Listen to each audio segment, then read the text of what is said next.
The Fifth Elegy.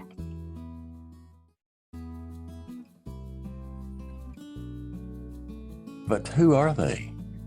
Tell me, these travelers, even more transient than we are ourselves, urgently from their earliest days, wrung out for whom, to please whom, by a never satisfied will, yet it wrings them, bends them, twists them and swings them, throws them and catches them again, as if from oiled, more slippery air, so they land on the threadbare carpet, worn by their continual leaping, this carpet lost in the universe, stuck on like a plaster, as if the suburban sky had wounded the earth there, and scarcely there, upright, there and revealed, the great capital letter of being. And already the ever-returning grasp rings the strongest of men again, in jest, as King August the Strong would crush a tin plate. Ah, and around this center, the rows of watching flowers and unflowers, round this stamp, this pistil, caught in the pollen of its own flowering, fertilized again to a shadow fruit of disinterest, their never conscious seeming to smile disinterest, gleaming lightly on surface thinness. There, the withered, wrinkled lifter,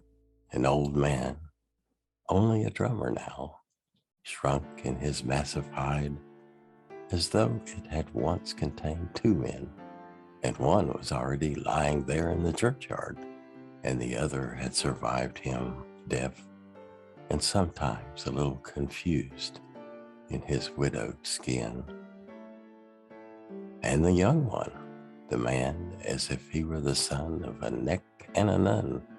taut and erectly filled with muscles and simple-mindedness. Oh, you, that a sorrow that was still small, once received as a plaything in one of its long convalescences, you who fall with a thud that only fruit knows unripe 100 times a day from the tree of mutually built-up movement that, swifter than water, in a few moments shows spring, summer, and autumn, fall, and impact on the grave. Sometimes in half pauses, a loving look tries to rise from your face towards your seldom affectionate mother, but it loses itself in your body, whose surface consumes the shy, scarcely attempted look. And again, the man is clapping his hands for your leap, and before a pain can become more distinct, close to your constantly racing heart, a burning grows in the soles of your feet, its source before a few quick tears rush bodily into your eyes, and yet blindly that smile. Angel, oh, gather it, pluck it, that small flowered, healing herb. Make a vase, keep it safe. Place it among those joys not yet open to us. On a lovely urn, praise it with flowery, swirling inscription, Subricio saltat, the saltimbancs smile.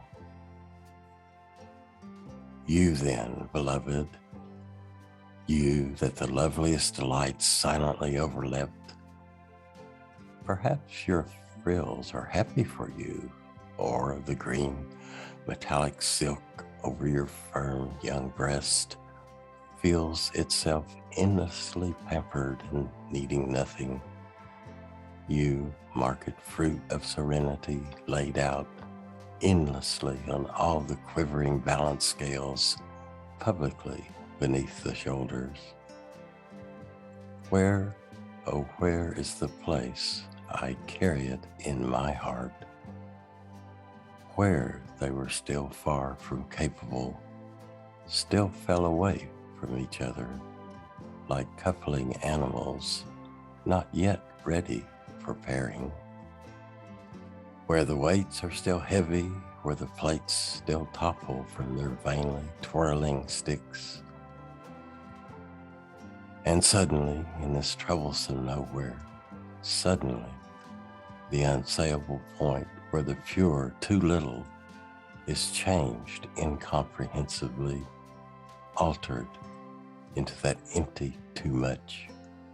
where the many-placed calculation is exactly resolved. Squares, oh square in Paris, endless showplace where the milliner, Madame Lamont, winds and twists the restless trails of the earth, endless ribbons into new bows, frills, flowers, rosettes, artificial fruits, all falsely colored for winter's cheap hats of destiny. Angel, if there were a place we know nothing of, and there on some unsayable carpet, lovers revealed what here they could never master, their high daring figures of heart's flight, their towers of desire, their ladders long since standing where there was no ground, leaning, trembling on each other, and mastered them in front of the circle of watchers, the countless, soundless dead. Would these not fling their last ever saved, ever hidden, unknown to us, eternally valid coins of happiness in front of the finally truly smiling pair on the silent carpet?